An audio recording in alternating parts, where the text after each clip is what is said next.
Greetings and greetings, my fellow nurse brothers and nurse sisters. You guys already know who I am. I don't need no introduction. My name is Nursemendoza. I'll still throw it out there again. And then we have our 5-year Physicians Psychiatrist right here with you, Vania. Let everybody know what else you do too. Right. Hey, what's up, everybody? My name is Dr. Vania Manapod. I'm a physician psychiatrist, and I'm part-time, but I've been in practice for 5 years. But one of my biggest passions is spreading mental health awareness on Instagram, all my social media accounts, Freud and fashion, because mental health is something that's highly stigmatized, but it's something really important for us, especially in the medical field, because we are caregivers and healers, but oftentimes we do not dedicate enough time towards caring for ourselves. Exactly, and this is why we talk about Cardiac Strong. She came out with me. We did a hike out here at Torrey Pines representing, and I'm so glad she came out here.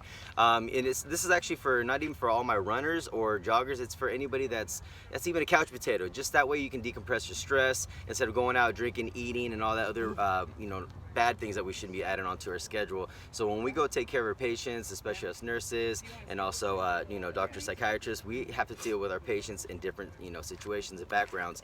But in order to give them 100,000% of the care, we got to take care of ourselves first. Yes. That's why we came up here. We actually decompress, we release some stress, cortisol levels, we increase our adrenaline levels, and we stayed cardiac strong. So I kind of want to just give out maybe 3-4 tips that we can to stay mental health awareness and increase that and to take care of ourselves. Right. What would be your first tip?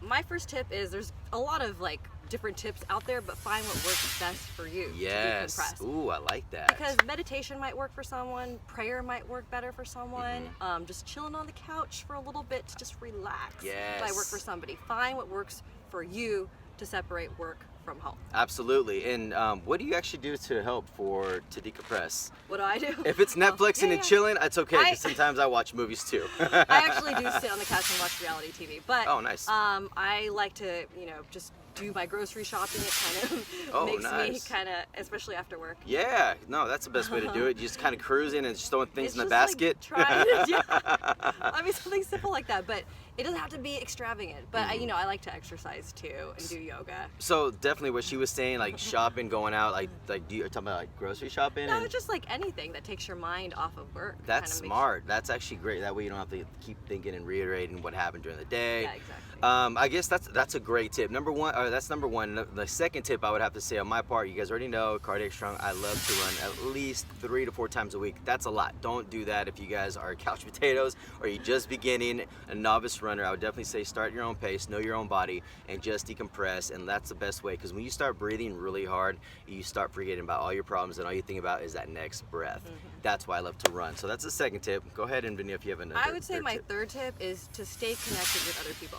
Because oftentimes, especially in the medical field, we tend to isolate when we feel down on ourselves because we have a lot of shame that we even feel down and and tired and stressed. So I say stay connected with your support system, people you trust, people who make you feel grounded and just kind of make you feel like a whole person again, because you're more than just your career, right? Absolutely. And another thing too is a lot of our nurses and also doctors, when they go home, we take our stress home at times. We're driving and it just comes on. We see a billboard, we see a picture, we talk about something. Our brain is a reflex organ, so it just jumps out to 5,000 to 10,000 thoughts a day. So all you need is that one trigger to remember your patient. And what she does, like she said, her tips worked out great too. Hers was support system and definitely hanging out and shopping. Mine is running. And the other one I would have to say, to the fourth tip to this, is when you come down to nutrition, remember, you are what you eat. I mean, I'm not saying you're a greasy burger when you eat a burger, but you feel like you're lethargic and tired because of that grease. So eat vegetables. And she was talking about this. She became a vegetarian.